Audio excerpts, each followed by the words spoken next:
Let's talk about your two favorite things, because I know what they are. They are YouTubers and advertising, because everybody loves advertising, right? No one loves advertising. Nobody. All right, sorry for my voice, guys. I've had some crazy allergies, and I'm waiting for my allergist appointment. I've never been more excited to have them stick a whole bunch of needles up my back and find out what I'm allergic to again, so I can get back on the allergy drugs and live a better life. I am ready. But yeah, we all know ads are annoying, right? It used to be that we had the skip button. It was always there for us, and now it's growing rarer and rarer. But what's even worse than having to sit through an ad at the beginning is probably like getting surprised by an ad in the middle of the video, and they might like do a little transition into it, which is like smooth but not, you know what I'm saying? Or even worse is realizing the whole video is an ad. I actually did that. If you know what video I'm talking about, great, and if you don't, even better. It's still out there for you to find. I'll talk more about that later. Even as a YouTuber, I feel like when you watch a video and there's an ad in the middle of it that you didn't see coming, it's annoying. You think a little bit less of the YouTuber. Your trust is damaged to some degree with this person you've never met in your life. So I've been very hesitant to do sponsorships for a long time now. But in the past year, things have really changed. I'm sure you've heard plenty of complaints from other YouTubers about making less and less money, and it's true. When that thing went down, when a couple major sponsoring agencies removed themselves from YouTube, my earnings at least dropped about 50%, and I know a lot of other people's dropped as much as 75%. But see, for me and a lot of other YouTubers, YouTube starts as a hobby, so we don't start our channels for the money. But when it reaches that point where we're spending enough time on it that it becomes a part-time job, it's not about doing it for the money, it's the fact that you have to have money coming from that to make it like a viable use of your time. My peak earnings obviously were back in Germany when I was producing, you know, a substantial amount of videos per month, and even then I did the math and I was only making minimum wage for the time I was putting into it, which then wasn't an issue. Like, I loved doing it, I still love doing it, but I didn't have nearly as many expenses as I do now, had a lot less to worry about in general, and a lot of free time. I wanna do a video just about the use of the phrase free time because I take issue with it. So YouTubers now who want to continue making videos but also need to put food on the table and pay bills really have two options, and that's advertisements or Patreon. Now Patreon does work for some people. If you take someone like Peter Hollins, who's doing these amazing music video covers and stuff, so you know very generally speaking what he's gonna upload and when he's gonna upload it. I think he has about 4,000 Patreon supporters, so if everyone was only supporting him at the base $1 level, he's making $4 grand a video. My guess is he's making substantially more than that. But the point being, he's like locked into something. People are paying him a certain amount of money every time he uploads a video, and they're expecting, you know, a very specific kind of video. For a lot of us, a lot of YouTubers like myself, that doesn't work because I can't tell you what I'm going to be doing next month. In my opinion, sponsorships can open a lot more opportunities. I got one, I may have talked about this a while back, but it was for Malibu Rum, and they were trying to find YouTubers that they were going to put on like a world tour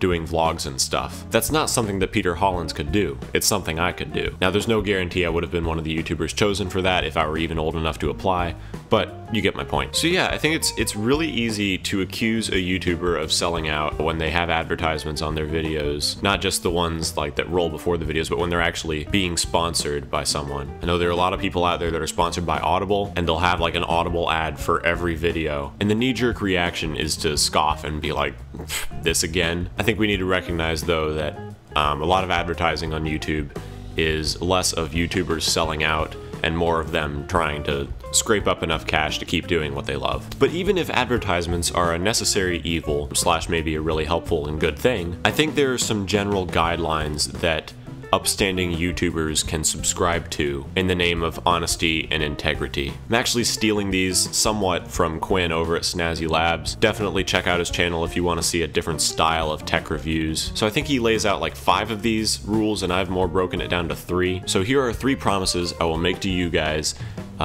regarding advertisements and sponsorships, etc. Number 1, I will only ever work with brands that I use and love. Honestly, I should be the one hunting down sponsorships rather than waiting for people to find me, because there are a lot of products in this world that I would gladly feature on my channel. I mean, you take Peak Design, I use their messenger bag, I use their camera straps, I use their capture camera clip. I love all these products, I use them on a daily basis. If they were to pay me to promote them, I would do that in a heartbeat. Number 2, I will never do a fully sponsored video. Usually what that looks like is a video that kind of says it's one general thing and then turns out to be entirely an ad, i.e. that video I mentioned earlier that I did a while back. By a while back I mean several years ago, but it's a mistake I won't make again. And following in that same vein, number 3, no dishonesty, no clickbait. I won't try to cleverly sneak a product in that is being sponsored for the video. If I'm asked to review something, I will give it an honest review. Just generally,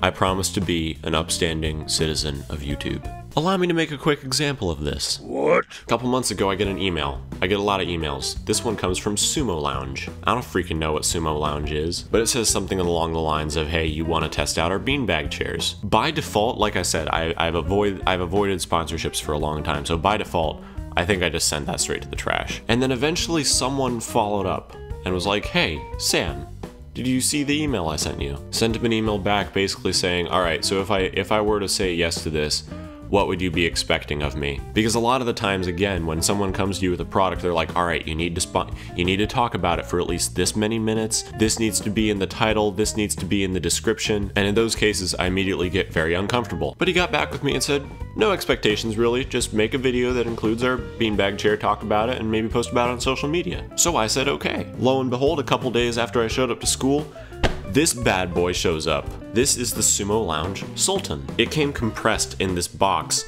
probably weighed about 75 pounds. I had to drive over to the post office, put it in my car, bring it back. Inside the box was a blue bag that was holding the entire beanbag chair, like compressed. Inside that was a plastic bag that we had to like slowly peel away from the compressed foam. It was a very weird thing to see. And then we had to embark on the long process of ripping up the foam chunks inside the bag. Another very odd experience. This was quite the adventure. I feel like I'm broken a whale carcass. And then we pretty much just let it sit for a couple days and let it expand. It's rather large, as you can see. Definitely enough for multiple people if you're willing to get cozy, or maybe that's the point. It also matches my sweater. But yeah, if you're interested in a beanbag chair shipped to your door, check out Sumo Lounge. They literally cost about a third or a fourth of the competition, and they're just as cozy. I speak from experience. But let's see how this video follows my 3 guidelines. Number 1, I will only ever work with brands whose product I use and love. I'm definitely using this on the regular, and I love it. This thing is going to serve me well for a very long time. But I genuinely got a very good impression of Sumo Lounge, and the price point can't be beat. This is not a fully sponsored video. I've been meaning to make a vlog talking about the current state of advertising and being a YouTuber for a long time, since before Sumo Lounge got in touch with me, but then they did, and it just worked out like this. I gotta finish this before the repair guy gets back. I feel like this is an honest video. I delivered an honest review of this bad boy. Check the description for links. So next time you get mad at a YouTuber for doing an advertisement, just think that maybe we're not selling out. Maybe we're just trying to pay our bills and eat food. Except for me. I sold out. Unashamedly. Because when someone offers you a free beanbag chair, I mean, what do?